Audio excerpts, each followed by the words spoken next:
Cleopatra was born in 69 BC in the city of Alexandria, founded by Alexander the Great. Situated in the Nile Delta, Cleopatra was an important queen of ancient Egypt, and her name continues to this day. She is one of the best-known women in the history of mankind. Throughout her life, she stood as a strategist, determined, very intelligent, cunning, and owner of a gigantic fortune.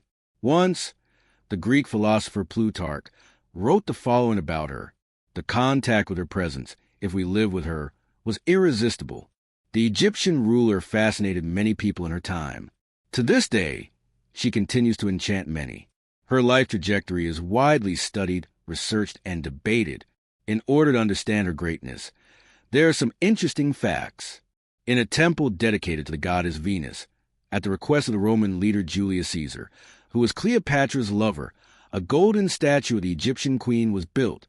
There are records that this monument was seen and venerated at the site until at least the 2nd century A.D. Curiously, Cleopatra was even venerated as a true goddess, more precisely as a new goddess Isis, one of the most important deities of ancient Egypt. She was also identified as Aphrodite, Greek goddess, whose attributes are similar to those of Isis. Cleopatra also had refined intelligence. She received a remarkable education. Together with the other children of royalty, she was educated in the palace where she lived. Cleopatra was able to speak 7 or 8 languages, which greatly facilitated her agreements and political stratagems. She was reportedly the first person in her family to speak the Egyptian language without interpreters. In addition, she succeeded in studying philosophy and rhetoric. From an early age, she learned oratory, which she knew how to use in a very intelligent way, speaking with the correct posture, appropriate gestures, and a soft voice. With regard to her vast knowledge, it should be remembered that Cleopatra lived in Alexandria, a cultural center in antiquity, with the famous Library of Alexandria, full of many literary works in an unprecedented structure. These local circumstances were very important and influential in the cultural formation of the Egyptian ruler. Her achievements made her the lover of 2 of the most famous Roman generals of her time, Julius Caesar and Mark Antony. As is often the case with historical figures, much information about the life of this remarkable woman has been distorted over time. Today we can find the image of Cleopatra stamped on the most varied objects, and her name is known by many people, although not by everyone what she was like in reality. In fact, these physical representations of the figure of the queen usually consist of one of the many distorted points in her story. Regarding the queen's look, Plutarch wrote the following words: "She wasn't so unique that there were no comparison, or that we couldn't look at her without being touched." We can also get an idea of how she was physically through various coins that were created and circulated at the time when Cleopatra lived. These objects are the most reliable sources for us to imagine what she looked like. There are also some busts sculpted over time that apparently represent the queen. When we see the coins, we notice the protrusion of the nose and chin. In fact, the philosopher Pascal wrote, "If Cleopatra's nose had been smaller, the whole face of the world would have been different." Taking into account this comic phrase and noticing the features that the powerful Egyptian woman has in the coins, we can conclude that perhaps she was not as extraordinarily beautiful as the cinema showed us. But one thing is certain: her conquest and way of being surpassed any Hollywood representation. Let's see now why. Cleopatra belonged to the Ptolemaic dynasty, which was in power for 3 long centuries. Their rule was marked by many marriages and murders among the family members. This imposing dynasty was born after the death of the mighty Alexander the Great, king of Macedonia. With his death, his empire was divided among his generals. An ancestor of Cleopatra, Ptolemaic, was among them, who initiated the Ptolemaic dynasty after starting to rule the magnificent city of Alexandria, an unparalleled cultural center of ancient Egypt. In view of this genealogical tree, it is important to remember that the powerful Cleopatra referred to in this video is Cleopatra VII. 6 other Cleopatra preceded her in her family lineage. In Alexandria, the queen lived in a luxurious palace, full of wealthiness and beautiful ornaments. The palace was huge and spacious, with more than 100 rooms and a stunning external landscape. There were breathtaking gardens, decorated with beautiful statues and fountains. This fantastic palace was constantly enlarged with successive generations of Ptolemaic figures. The site became the most luxurious palace in the Mediterranean. Cleopatra, daughter of Ptolemy XII, grew up in this reality. She had two sisters, Berenice IV and Arslan IV, and two brothers, Ptolemy XIII and Ptolemy XIV. When her mother died, Berenice was settled in power, but her period as ruler was short and the young woman was killed by her own father. It is important to underline again that the lineage of the Ptolemies had as one of its main characteristics the murders. Later, Arslan IV was exiled by Julius Caesar and later executed by Mark Antony at the behest of his own sister, Cleopatra. The fate of Ptolemy XIV was no different. Cleopatra began to rule Egypt at the age of 17, after the death of her father. According to tradition, she married his brother Ptolemy XIII, who at the time was only 13 years old. Sometime after Cleopatra became the queen of Egypt, her brother and husband, Ptolemy XIII, began to take an interest in ruling the country without the intervention of his sister, Pothinus, Achillas, and Theodotus Achaeus. Three important advisors of the young king agreed with this idea to persuade the young man to break with Cleopatra and remove her from power. The queen, during her government, wanted to maintain political ties with Italy in a showcase of her strategic skills. Her goal was to strengthen friendship with the Romans, who could be important allies in the event of a civil war in Egypt. Her main ally would be General Pompey, leader of one of the most traditional Roman families. These diplomatic maneuvers led to Cleopatra being accused of treason for deceiving her brother. At the age of 21, the young ruler was forced to leave Alexandria and went into exile in Syria, where she assembled an army. The young Egyptian king and his three advisors decided to go in search of the queen to prevent her return to Alexandria at all costs. However, during their search, they learned of the unexpected news. Pompey, who rivaled the great Julius Caesar, was on his way to Egyptian lands. He thought he would be welcomed by the pharaoh himself, since he had been a great friend of his father. Pompey the Great was a very skilled general. Throughout his life, he conquered countless nations in Africa, Asia, and Europe. After suffering a defeat in Greece, the fearful Pompey fled to Egypt in search of refuge after a disastrous defeat in Greece against his enemy Julius Caesar. A conflict divided the Roman Empire between Pompey and Julius Caesar. This conflict became known as Caesar's Civil War. Upon learning that Pompey intended to disembark in the country, the Egyptian partisans reflected. Helping the old acquaintance Pompey was a risk, because it could be interpreted as a declaration of war on Julius Caesar, who commanded a very powerful war machine. Moreover, Ptolemy and his allies believed that Pompey could go help Cleopatra regain her place in royalty, and trouble had to be avoided. But Pompey had been a great friend of the father of the couple who ruled Egypt. Therefore, if they did not help him, he could break ties with the country, making Egypt an enemy of Rome. Theodotus and the two other counselors, Achilles and Pothinus, reflected on the matter. It was a difficult decision, and the consequences could be risky.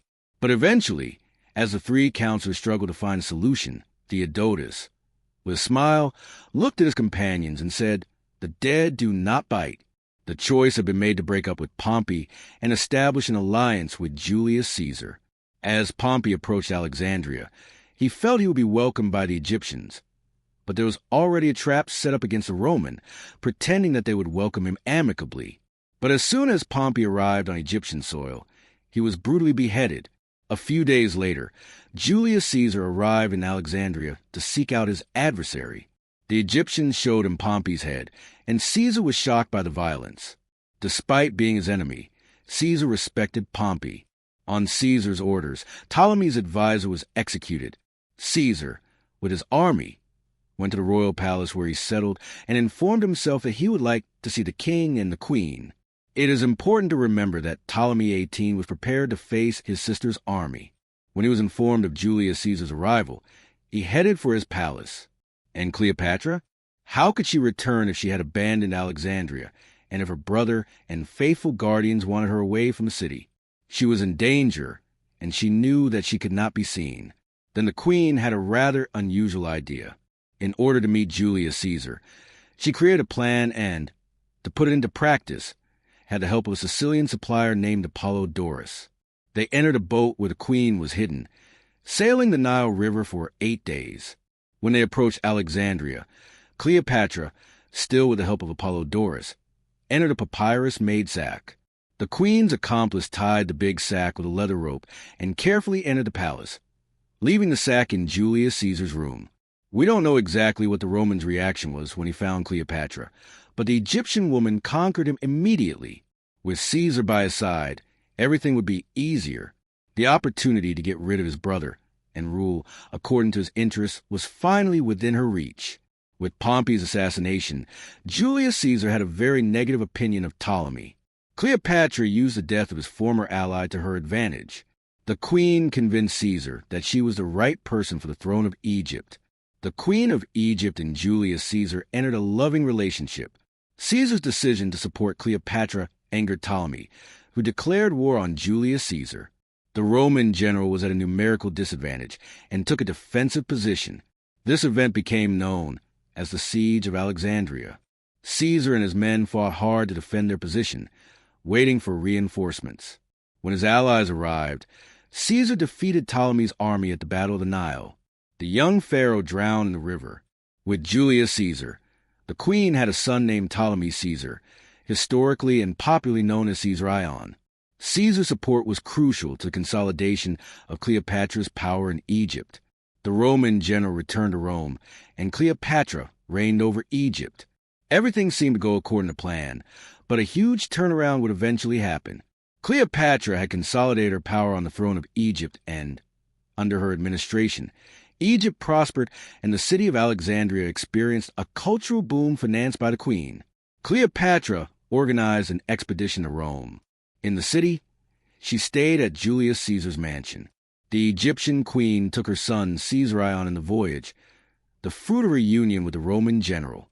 Julius Caesar was at the height of his power and, as the leader of his nation, made several political and social reforms. He also organized a triumph in his own honor.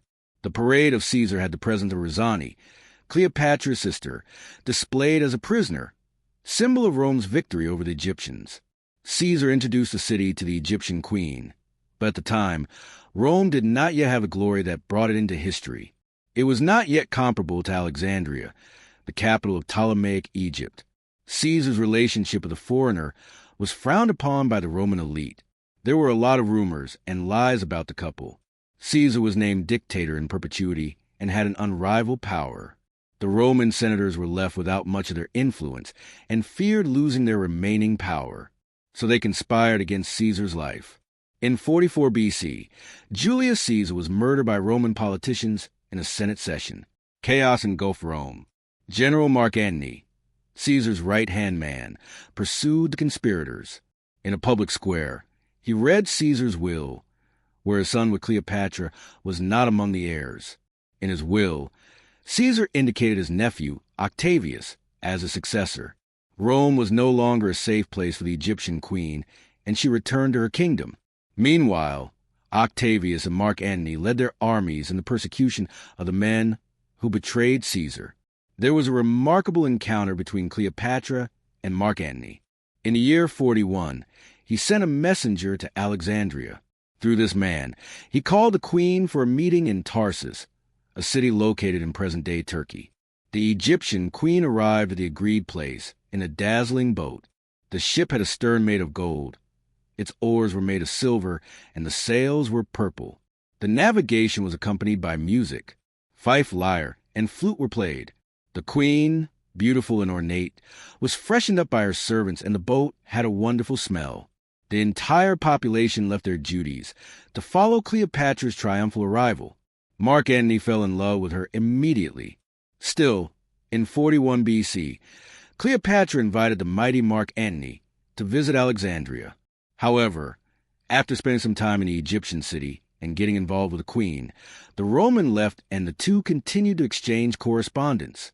The couple only met again after a long time, but before that reunion, something happened. In 40 BC, Cleopatra gave birth to twins, recognized by Mark Antony himself as their heirs. The children were called Helios, a Greek origin, which means sun, and Selene, which means moon. During the absence of the Roman, where he was separated from the Egyptian queen. He even resumed his relationship with his wife Fulvia in Rome, although he could not forget Cleopatra. Fulvia eventually died, which may have made things easier and made it possible for Mark Antony to finally join Cleopatra once again. But Octavius, Julius Caesar's nephew, did not want that to happen. He suggested that his sister, Octavia, should marry the Roman general. That happened, and they had 3 kids in 2 years. Mark Antony, after Caesar's death, became consul general. Later, his power was divided between him, Octavius, and Lepidus, a political association known as the Second Triumvirate. Lepidus distanced himself from political life, which led to a dispute between Octavius and Mark Antony. The power in Rome was divided between the two. Caesar's nephew ruled the west, while Mark Antony managed the eastern provinces. Although he was married, and even against Octavius' will, the romance between Mark Antony and Cleopatra was not over. They met again in the city of Antioch, where they made their union official. The romance between the two was thriving, and they both seemed in love in Alexandria. The couple had many parties and banquets where they displayed their sovereignty. However, the Roman was forced to leave Egypt after an attack by the Parthians in Syria and Asia Minor, the inhabitants of the Parthian Empire in ancient Persia. Octavius reproved this union and was frustrated by the relationship between the Roman and the mighty Egyptian. In part, this was due to his sister Octavia, who ended up rejected by Mark Antony, and also for fear of losing part of the Roman Empire to the couple. A new civil war broke out in Rome between the supporters of Mark Antony and the defenders of Octavius. The Battle of Actium happened in 31 BC in a region in Greece where both faced each other. Cleopatra accompanied her husband as he headed towards the long battle. But when the defeat of Mark Antony was already visible, she returned to Egypt, quietly announcing a false triumph. Octavius achieved a decisive victory in the naval battle of Actium, and this victory marked the end of the Roman Republic and the beginning of the imperial period. However, his opponents eventually discovered the truth, while Cleopatra tried to maintain her position and conquer her allies. She did everything she could so that together with Mark Antony, they could rise again. But he, after defeat, was no longer the same person. Octavius said he would forgive Cleopatra as she killed her lover. Ignoring the proposal, the Egyptian queen continued to try to motivate her husband while she tried to discover, together with her personal physician, a painless poison. The queen was preparing for the worst. The end of Mark Antony was tragic. While Cleopatra tried to flee from Octavius and his army, who had already arrived in Alexandria, the Roman soldier received the news that his lover had died. Desperate, he took his sword and wounded his own chest. However, the strike was not accurate, and Mark Antony did not die immediately. While he was bleeding and suffering from the pain caused by the blow, he was informed that Cleopatra was still alive and managed to find the Egyptian monarch. His last breath happened in the arms of his lover. When he reached his other half, Mark Antony had already lost a lot of blood, and there was nothing that could save his life. Before dying, however, in the arms of his beloved Cleopatra, he asked her to collaborate with his opponent Octavius in order to save herself. After this request, the great Roman Mark Antony died. Caesarion, Caesar's heir sometime later, was also killed by Octavian. At that time, at funerals, it was common for women to hurt themselves with punches and accompanied by cries of pain and despair. That's what Cleopatra did in front of his late lover. Her injuries caused an infection, and she received treatment on the orders of Octavius. However, the queen, shaken by the death of her beloved Mark Antony and afraid of the future, tried to resist the treatment so that she could die. But Octavius terrorized her with threats to her children. Cleopatra gave in and, out of love for the heirs, accepted the proper treatment until she recovered her health. Cleopatra also had an impactful end. It was one of the events that eternalized her in history. The queen failed to escape her rival, Octavius, who had arrested her in Alexandria, but she resisted and would not surrender to the enemy, going through the humiliation of being a prisoner and hostage of Rome. That would be too embarrassing for a woman like her. As for her sons, Caesarion was murdered, as was said, and the others were taken to Rome to be raised by Octavia. Cleopatra was constantly watched over by order of Octavius, since she had attempted suicide twice after the death of Mark Antony. But Octavia's plans didn't go as expected. The queen, always cunning, put an end to her own life. Before that, she sent a letter to Octavius in which she asked to be buried next to her late husband. In relation to her death, some sources say that she was voluntarily bitten by a serpent and died from the poison. Other sources and scholars affirm that Cleopatra took some poison. With these uncertainties, her end is quite controversial. Some sources say Cleopatra's personal physician had a great deal of knowledge about poisons. Besides, the queen was always a strategic and effective person. Most likely, she prepared her death in advance. Finally, even though the most famous version is the one that states that Cleopatra died while being deliberately bitten by a serpent, it's more likely she ingested some lethal poison, which did not cause major discomfort at the time of her death. She was found on top of a couch dressed in beautiful garments. People claim that she had a serene expression. She died 9 days after the death of her lover. Her funeral was solemn and elegant, worthy of an Egyptian queen. Her request to be buried next to Mark Antony was respected. After the death of the powerful monarch, Egypt became a Roman province. It was the end of the hegemony of the Ptolemaic dynasty in Egypt. Cleopatra's story is fascinating. Many of her female ancestors were important Egyptian rulers along with their husbands.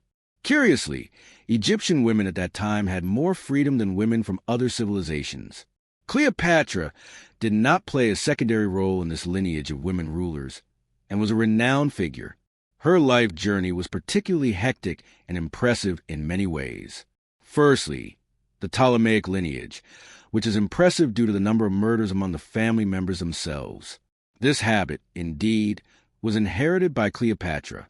But regardless of these murders, the Ptolemaic government was very important to Egypt, and Cleopatra had major responsibilities and had to make important decisions throughout her life as ruler of Egypt.